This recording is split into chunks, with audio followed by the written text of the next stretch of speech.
2030 के भारत में हम लगातार नए नए चेहरों से चर्चा करते आ रहे हैं और मुद्दे हमारे वही होते हैं। गरीबी, भुखमरी और शिक्षा, इन तीनों ही हम लगातार नए नए चेहरों से चर्चा करते आ रहे हैं, विचार जानते आ रहे हैं। और आज जो शख्सियत हमारे साथ मौजूद है, मैं बता दूं, हमारे साथ मौजूद है डॉक्टर जमाल हसन जी, जो कि इंडियन नेशनल कांग्रेस के माइनॉरिटी डिपार्टमेंट के नेशनल कोऑर्डिनेटर है। सर, सबसे पहले तो आपको बहुत स्वागत है कि आप हमारे साथ जुड़े।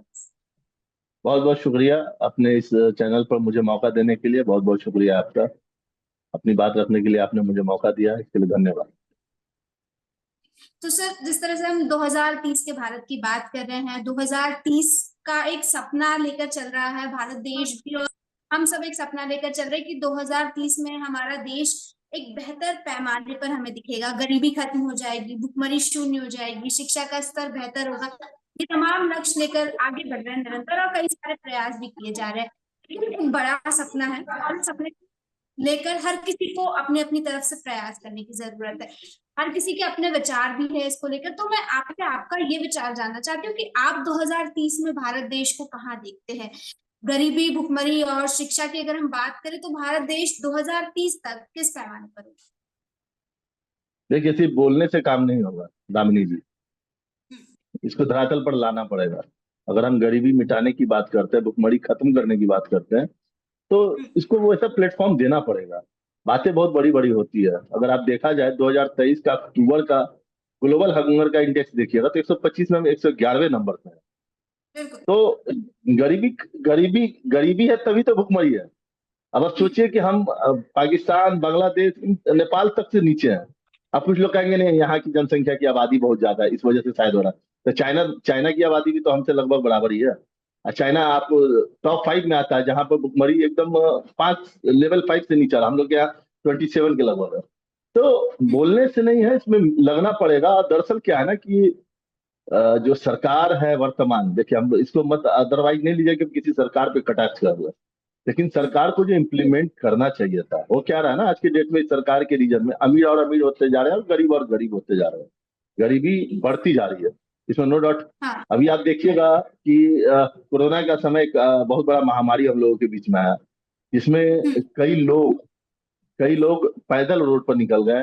और लोगों की ये हालत हुई कि नदियों के तट पर आप लोगों ने देखा होगा कि लाशें वहां बिछी हुई थी। तो कहीं ना कहीं गरीबी है, और हद से ज्यादा गरीबी है। लेकिन इसके लिए क्या करना होगा? इसके लिए बेहतर प्लान करना पड़ेगा। गवर्नमेंट को शिक्षा को लेकर थोड़े जागरूक करना पड़ेगा कि लोग अगर शिक्षा की ओर बढ़ेंगे तो अपने आप में मजबूत होंगे, या जॉब या किसी चीज में भी आगे बढ़ने की कोशिश करेंगे। लेकिन है क्या कि यहाँ पर इस तरह की कुछ चीजें नहीं है, बातें हैं। गरीबी खत्म करनी है, 2030 का लक्ष्य है। और लक्ष्य क्या, हम तो चाहते हैं कि नहीं, गरीबी खत्म होनी चाहिए। क्योंकि गरीबी आज के डेट में सबसे बड़ा अभिशाप है अपने देश के लिए, भारत के लिए सबसे बड़ा अभिशाप है। क्योंकि अच्छा नहीं लगता है, कभी कभी मैं भी गुजरता हूँ रोड पर तो कई असहाय लोग, कई बच्चों को देखता हूँ जो बहुत बुरे हालत में रहते हैं। तो अफसोस होता है। जितना हमसे हो पाता है हम उन लोगों की मदद करते हैं। तमाम योजनाएं भी चलाई जा रही है सरकार द्वारा, लेकिन स्थिति जो कि तो अभी भी बनी है। देखिए, योजनाओं में एक बहुत बड़ा मामला क्या होता है ना कि जो भी जनप्रतिनिधियों के द्वारा ये योजनाएं दी जाती है, जो उनके जानने वाले लोग हैं या जो उनके वोटर हैं। देखिए, एक तो पहली बात कि इस देश में जात पात धर्म की जो सोच है ना, उससे बहुत ऊपर आगे भागना पड़ेगा लोगों को। अभी क्या है ना कि अब ये एरिया है, ये हमको वोट करता है। जो मैं एक लोकल बात करता हूँ, मैं भी हमारे मदर वार्ड काउंसलर है।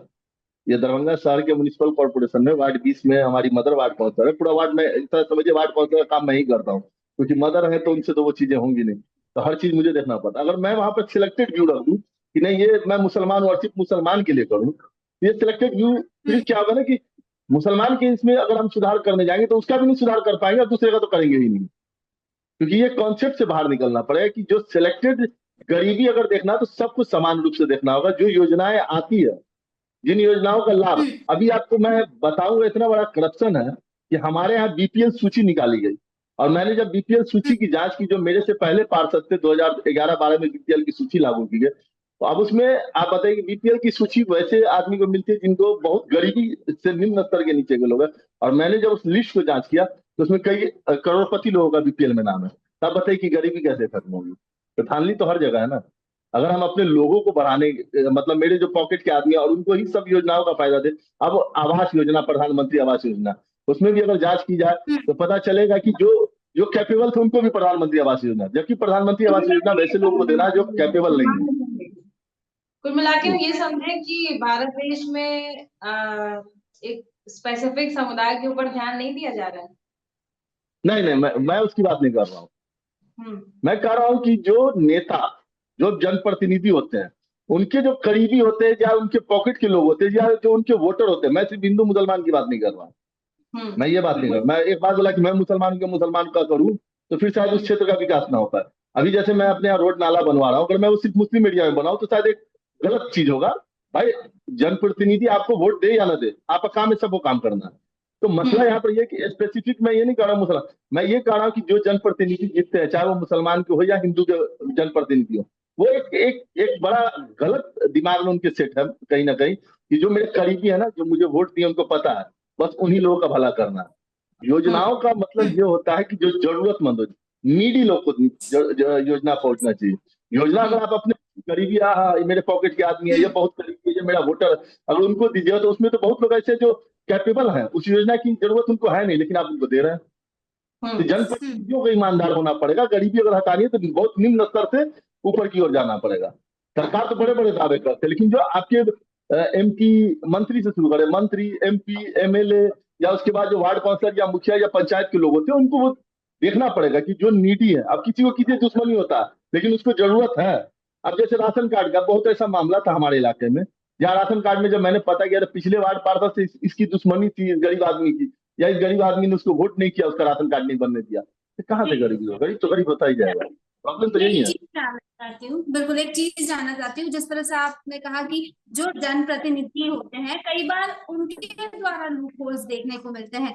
सरकार अपनी तरफ से योजनाएं चला रही है, लेकिन जनप्रतिनिधियों द्वारा ऐसी चीजें की जाती है कि वहां पर भ्रष्टाचार देखा जाता है और जरूरतमंद लोगों को लाभ नहीं मिल पाता। तो क्या कुछ ऐसा नहीं होना चाहिए कि इन लोगों पर मॉनिटरिंग हो सके, या फिर ये जो बिल्कुल, जनप्रतिनिधि है वो सही काम करे? इसके लिए कौन जिम्मेदार है, कौन ध्यान रखेगा इस चीज का?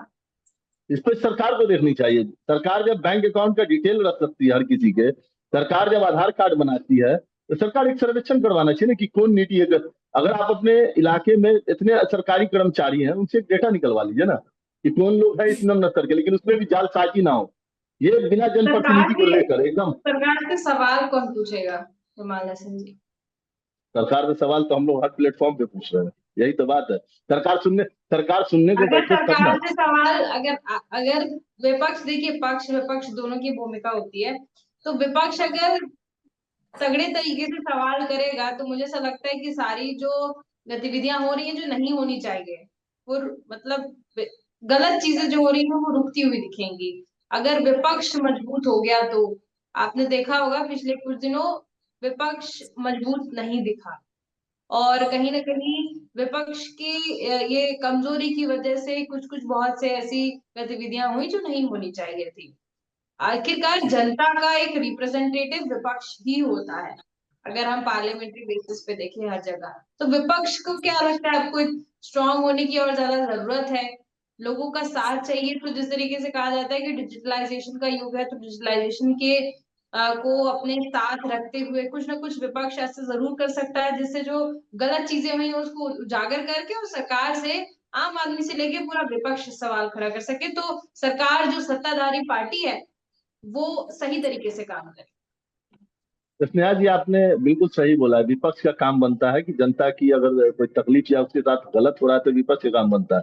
2024 के लोकसभा चुनाव से पहले ये चीजें थी कि विपक्ष मतलब कमजोर नहीं पड़ा था। दरअसल सरकार ये समझती थी कि विपक्ष के पास उतना है ही नहीं, तो हम क्यों क्यों वैल्यू करें। आज आपको 2024 के बाद आप देखिए शैडो कमेटी बन गया है, पार्लियामेंट में शैडो कमेटी बनाया गया और जिसमें विपक्ष के लोगों को जिम्मेवारियां दी गई। उस कमेटी में मेंबर है, चेयरमैन है। तो थोड़ा सा जनता ने साथ दिया, जनता ने विपक्ष को मजबूत दिया, तो आज आपको चीजें देखिए। एक चीज मैं एक बहुत अच्छा वाक्य सुना चाहता हूँ। हमारे आधुनिक भारत के निर्माता राजीव गांधी जी, जो जिन्होंने कंप्यूटर क्रांति यहाँ लाया था, जो आज हम लोग आप लोग बात कर रहे हैं, ये अगर वो कंप्यूटर क्रांति नहीं लाते तो ये बात, उन्होंने भी ये बात कबूला था कि अगर हम 5 रुपया रिलीज करते हैं केंद्र से गरीबों के लिए, उनके पास पहुंचते पहुंचते वो 25 पैसा पहुंचता है। ये चीजें हैं, करप्शन है। और गरीबी उन्होंने सिर्फ अपने बोलने से नहीं पार्टी की बात की होगी ना। न, ये तो देखिए करप्शन, हर सरकार करप्शन में होता है। देखिए हम क्या बोले, अगर मैं ईमानदार हूँ, देखिए ये प्रॉब्लम ये नहीं है जनप्रतिनिधि, मैंने किसी पार्टी में बिलोंग नहीं किया, मैंने जनप्रतिनिधि पर सवाल किया। जनप्रतिनिधि किसी भी पार्टी का हो सकता है, मैं ये नहीं कह हाँ। रहा। अब आपको जनप्रतिनिधि का ऑनेस्टी पे डिपेंड, मैंने ये नहीं बोला कि ये सरकार को मॉनिटरिंग करना चाहिए। सबसे बड़ी चीज ये है, जमाल जो चीजें हसन जी, इस देश की एक विडंबना हो चुकी है कि जो राजनीतिक पार्टियां हैं ना, वो आपस में ऐसी उलझ जाती हैं, उनके बीच में लोग इस कदर उलझते हुए दिख रहे हैं कि लोगों के पास तो कोई ऑप्शन नहीं है। देखिए, या तो उनको राइट हैंड साइड जाना है या लेफ्ट हैंड से जाना है, दो ही ऑप्शन है। और तीसरा ऑप्शन, जब कहते हैं ना कि अति किसी चीज की बर्दाश्त नहीं होती, तो लोग अब ये नहीं समझ पा रहे हैं कि वो करें क्या, किस तरफ जाए, कौन उनको उनके अधिकार की चीजें ला के देगा, कौन डेवलपमेंट करके देगा। तो बस अब वो वक्त मुझे लगता है कि खत्म होने वाला है, और आने वाले समय में लोग वोट देने से भी पीछे हट जाएंगे, इंटरेस्ट नहीं रह जाएगा लोगों का अगर पार्टियां सही तरीके से काम नहीं करेंगी तो। और जो चुनाव के पहले तमाम वादे किए जाते हैं, बहुत सारी चीजें ऐसी देखी जाती हैं कि आप हमको जिता देंगे तो आपको ये मिलेगा वो मिलेगा, मुफ्त की जो रेवड़ियों की बात आती है। तो इन सब चीजों से पीछे हट के वास्तविक तरीके से अगर हम देखें, जो जिस वक्त जब वो करते हैं, जब किसी पद को हासिल करते हैं तो ओथ लेते कहने की हैं। बात है। तो हाँ, ओथ लेते हैं तो उस वक्त कहते हैं कि मैं सच्ची श्रद्धा और निष्ठा के साथ संविधान के प्रति सच्ची श्रद्धा और निष्ठा रखूंगा या रखूंगी।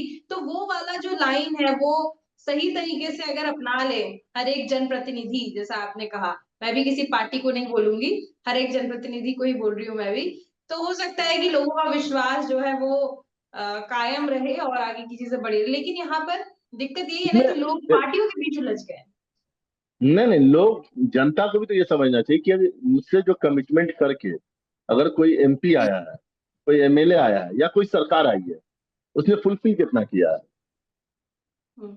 वोट तो उसी हिसाब से होना, लेकिन वही मैंने कहा ना कि यार धर्म जात पात के अगर उसके ऊपर वोटिंग होने लगे, लेकिन आज जो देश की हालत है ना, उसमें कहीं ना कहीं गलती यहाँ अपनी पब्लिक पॉपुलेशन जो जनता की है उसकी भी गलती है कि हम लोग भी धर्म और जात में बढ़ गए हैं। हम लोग धर्म जात से बढ़कर ऊपर बात ही नहीं कर पा रहे हैं। और जब तक, देखिए मैं एक बात पहले बताता, आप देख लीजिए अमेरिका को, देख लीजिए रूस को, देख लीजिए चाइना को, देख लीजिए, जहाँ रिलीजन बेसिस नहीं चल रही है, जहाँ चल रही है कि डेवलपमेंट।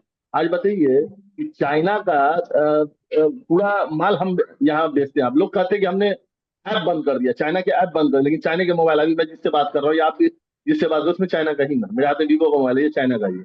मैंने एप्लीकेशन बंद किया, लेकिन उनकी जो बिजनेस है वो आज भी भारत बाजार पे कायम है।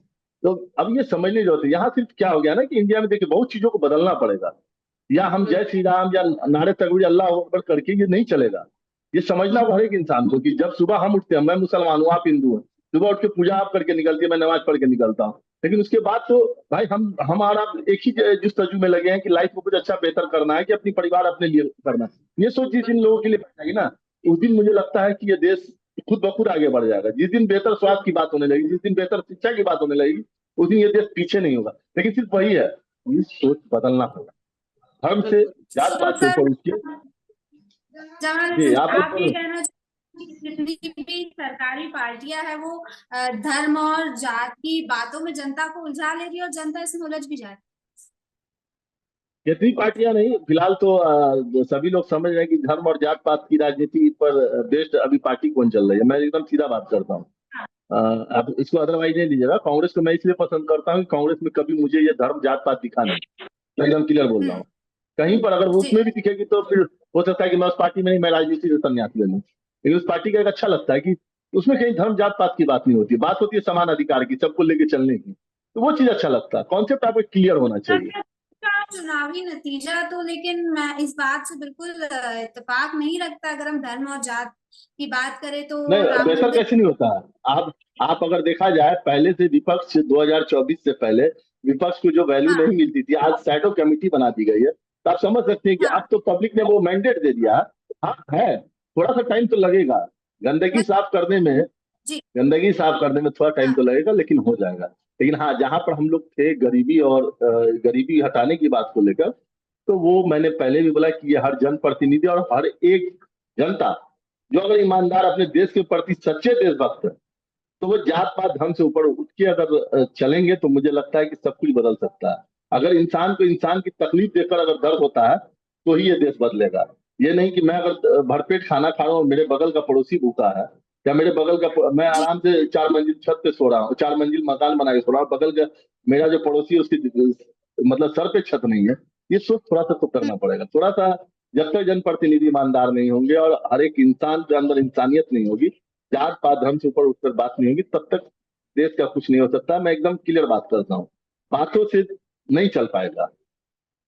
मैंने एक तो एग्जांपल दिया ना आपके सामने कि चाइना को देख लीजिए, रशिया को देख लीजिए, जापान को देख लीजिए, अमेरिका को देख लीजिए, वहां रिलीजन बेस्ड कास्ट बेस्ड की कहीं सुना है आप लोगों ने कभी? वहां कोई रिलीजन का या कास्ट का कोई मामला था नहीं है। लेकिन देखिए प्रोग्रेस वही होता है, जहां ज्यादा धर्म पर अगर देश चलने लगेगा तो वहां आपको प्रोग्रेस वही थम जाएगा और नीचे की ओर भागेगा। और बताए ना कि हंगर इंडेक्स में 125 देश में हम लोग सोमालिया के बराबर जा रहे हैं, जो सोमालिया ऑलरेडी भुखमरी के कगार पर है। मतलब 111 नंबर पे हमसे ऊपर नेपाल है। बांग्ला आप कहिएगा आबादी, मैंने क्या कहा पॉपुलेशन, लोग आप यहाँ कमेंट में आएंगे पॉपुलेशन इंडिया की बहुत है, चाइना की क्या है, तो जी फिर चाइना कैसे आ गया? बिल्कुल बिल्कुल सर, बिल्कुल आप सही कह रहे हैं कि कहीं ना कहीं क्योंकि भारत देश की बात है, तो भारत देश सबका है और ये धर्म जात इन सब चीजों से ऊपर उठकर हर किसी को अपनी जिम्मेदारी निभानी पड़ेगी, तभी 2030 का जो हम ये सपना देख रहे हैं ये सपना सच हो पाएगा। आपका बहुत बहुत धन्यवाद, आप हमारे साथ जुड़े और आपने तमाम जानकारी दी।